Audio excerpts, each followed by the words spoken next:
west, wouldn't it? West of you? Yeah, Yeah. I think so. Off the top of my head, it's been a while. I remember grid coordinates, but I'm having a hard time picturing the map. Yeah. Yeah, I tell you what. It's been a while. Did you guys have Blue Force Tracker? Oh yeah, That was pretty. That's Blue cool. Force Tracker, FPCB2. That's some cool shit.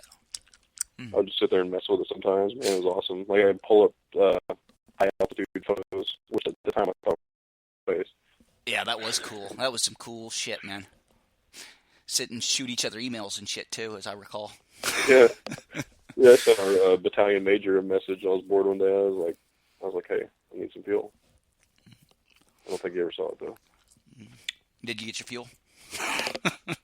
Yeah, I had to get it from the Marines. Well, I was the Ambar. That was one good thing. I dealt with those Marines quite a bit. I've got a Marine here at the house tonight, Mister. Yeah, we had Marine mechs. Like we were at the Slaughter City back when we were doing the big, like we did these two main pushes, and we basically had to clear Slaughter City. The whole first year of the war, they never went into Slaughter City. They built up ambushes and defenses for an entire year, and then when our unit broke through, it was like it took several days for us to go all the way through, and it was all armored vehicles, and they thought it'd be a good idea to send me with the little retrans track at the Slaughter City back with like this little tiny building. I was giant antenna mounted on my M113. I was the TAC driver, and then and all the people that I was with, like and I'd gotten in some trouble, so I got demoted. So I'm basically an E1 doing an E5 job, and I'm bossing around these higher ranking people just because I knew I wasn't really bossing around, but like they were asking me what to do and everything, and it was basically me and two guys, and they're both commo guys, and then the rest of the people, there was like 10 Marines there, and like half of them were females, and they were all medics. Commo guys got the best porn. Yeah. So now I'm like, why did I have a combat MOS? Whoops. Hell, I was a Blue Falcon. You know that? That's 31 Bravo. Glorified truck driver. Was an Abrams tank driver. Well, that's what my MOS was. I ended up, like, every time like I would go down on a mission, I'd do something good, and then someone was like, I want him as someone high ranking be like, I want him as my driver now. And eventually I was like a command driver, and like Shit. And I had like 4 field grades in my vehicle. Shit, Matt. If you're like the rest of us, if you had all the rank you lost throughout your career, you're probably Sergeant Major of the Army right now. Yeah, one of my battle buddy in basic training, and that I was in Iraq with, he's a drill sergeant right now. Nah, I wouldn't want to be a drill sergeant. One of our sponsors, you may have heard of him, John Burke. I think he pulled out over the political climate of the United States military today.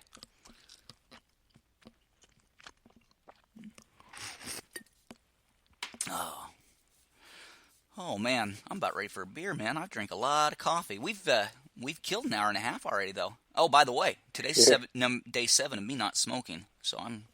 Yeah, I was about to ask you how you're doing, but I didn't want to call you out on the air in case you slipped. No, I haven't slipped yet. I'm losing my mind a little bit. I drink too much and get crazy in the middle of the night because of this lack of smoking, but it'll pass. I can't drink without smoking. It's rough. I just sit and think about it. But like I said, it will pass, hopefully. I'm about ready to start. Yeah, wish you luck, man. Yeah. I'm about ready to start licking people's fingers at smoke. But yeah, the crazy thing is, I am coughing up shit, man. It is 7 days, and I'm coughing shit up. I never coughed when I smoked. I tried to. It's all that stuff's coming up. You're getting that protective layer off. Like when I was in the Army, when I quit smoking, like I wasn't a bad runner, but once I got to my duty station, I waited a few months, and then I tried to quit smoking, and like all that stuff was like coming up and breaking up, and like I would jog, and I'd literally almost die because I couldn't breathe because I was hacking stuff up. So I just started smoking again. I can't do this. I have not attempted to jog yet. That may be the next progressive step that I take in. And actually, I'm just trying to live a little longer. I don't want to die when I retire. I'm doing pretty good saving, and I want to buy that damn boat and I guess circumnavigate the world from east to west. Yep. Try doing it north south. See how that works out for you. It's cold, man. I'm thinking about retirement here. Let's see. I don't know. I would like to say penguins. They got the penguins in the South Pole, don't they? Yeah, let's say there's a South Pole. That's a big old ocean down there. But I guess you're pretty close to Australia. And I did a little Google search. That's another thing. There's also, if you watch the movie Dazed and Confused, like Absolutely. when it shows the classroom, when it shows the globe in the classroom, you'll notice there's another continent straight west of Australia. It's like half the size of Australia. And it's on old maps and stuff, and they've basically made it disappear. There's an entire eighth continent that they've hidden west of Australia. Well, a lot of people, Antarctica, the missing one, a lot of people say that it collapsed. That very easily could be that. I know I've read some of the old map stuff. I know they say there didn't used to be ice on that shit. It used to be trees and greenery and all sorts of stuff. There's definitely some mysteries out there. Absolutely. I'd like to have somebody on sometime that does cryptozoology. I find some of that stuff fascinating. Yeah, this guy Walter Veith, he has some really good videos, and he's a cryptozoologist. And he does really good. He had a really good video about about the origins of Freemasonry and the descendants of Cain. And it basically sums up everything that's going on right now and like what's exactly happening, who is in positions of power, and why. Why don't you touch a little bit on the sons of Cain? That is pretty an interesting topic. Well, this is something I'm not really that thoroughly researched in, but I can kind of go over it. Like, basically Cain and Abel. Cain killed Abel with a rock. It was a blood sacrifice, and then basically Cain and his descendants were allowed to rule and take power, and anyone that tried to do anything against them got like sevenfold back at them or whatever, and they are allowed to rule like 70 times 70-fold, or is what the final number was, and that's what they're saying that this is right here, and it's like a cycle of their rule, and it's going to end. And I can't get much more into detail about that. I mean, it's out of curiosity, where's Seth come into play on this? I'm just curious. Well, those are the Luciferian descendants. That's the Luciferian ideology. They're the ones, working towards their opposing agenda, whether it be to damn us in hell or to test souls. I don't know. Or be the sheeple and keep paying the Federal Reserves. One or the other. We're lining their pockets and giving them a good lifestyle. Yeah, to them, money's worthless. It's about control. Oh, well, that's what everything's about, is control. I wish I could get a little more of that control.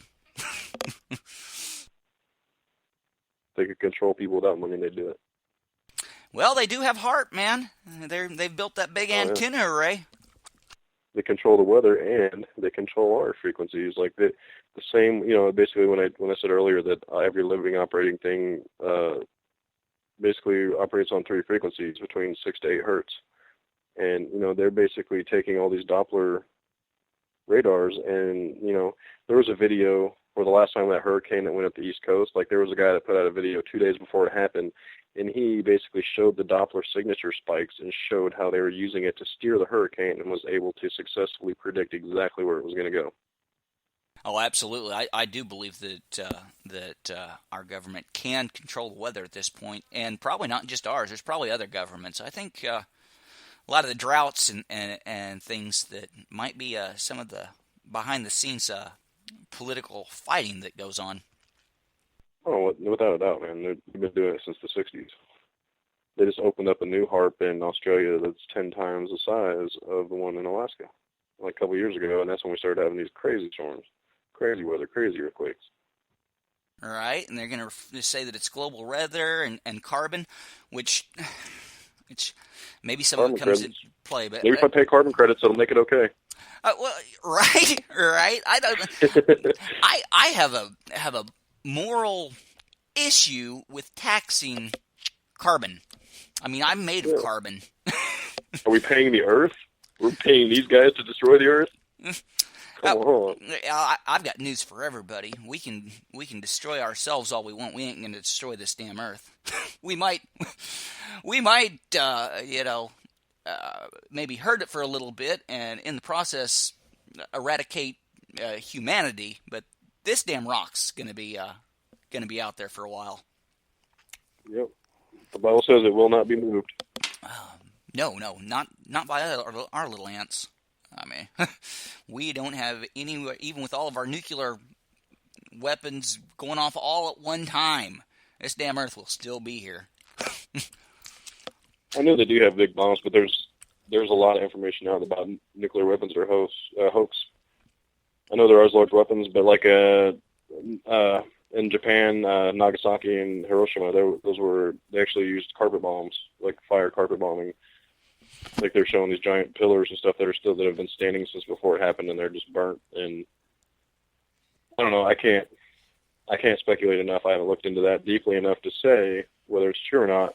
But look how they say that the sun is cold fusion, basically gases heating up or gases coming together and sparking ignition. And cold fusion to this day is still a theory because they cannot replicate it. Nope, and I knew there's a lot of people in power that I don't think would like to see cold fusion happen. That would once we can even one up that. There's according to Tesla, there's the ether, the magnetic field around us because we basically live inside of a giant battery, but we're not even allowed to use the energy. It's been hidden from us. Like the free energy technologies and stuff that Tesla had tapped into the electromagnetic field that the Earth produces.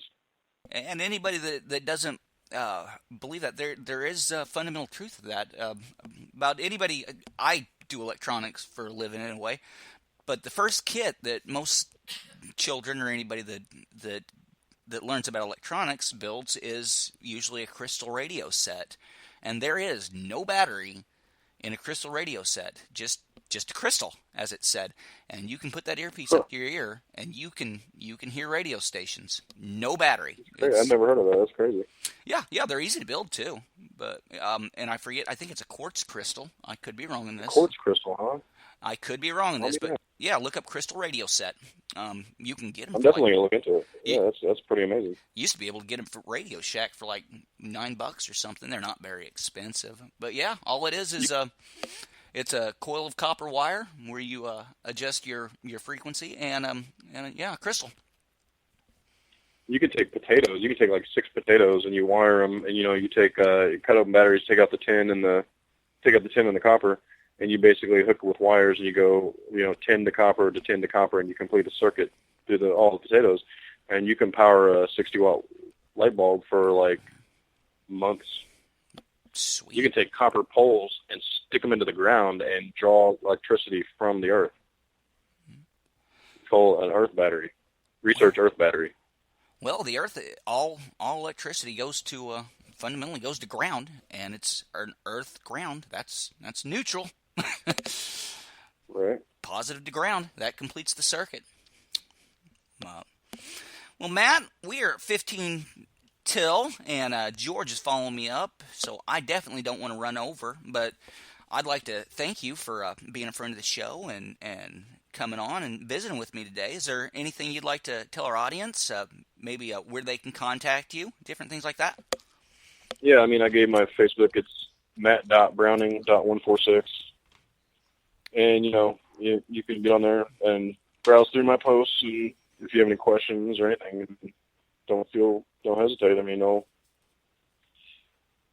tell you what I know. And I know Matt personally. He's a friend of mine. He's a good guy, easy to talk to, and like I said, he's very accessible. He's not too hard to find, and he would love to field any questions that you have, I'm sure. Yep. And thanks for having me, man. It's been a blast. No problem. I'll have you on again. You have a great night, Matt. I'm going to go ahead and let you go, man. I've taken enough of your time this evening. All right. Thanks, sir. All right. Thanks, brother. Bye. All right. And you are back once again. That was Matt Browning. And he was telling us a little bit about Flat Earth. We definitely appreciate having him. He's a friend of the show. And with that, I'm going to give a word from our sponsors, the guys that pay for everything. And here they go.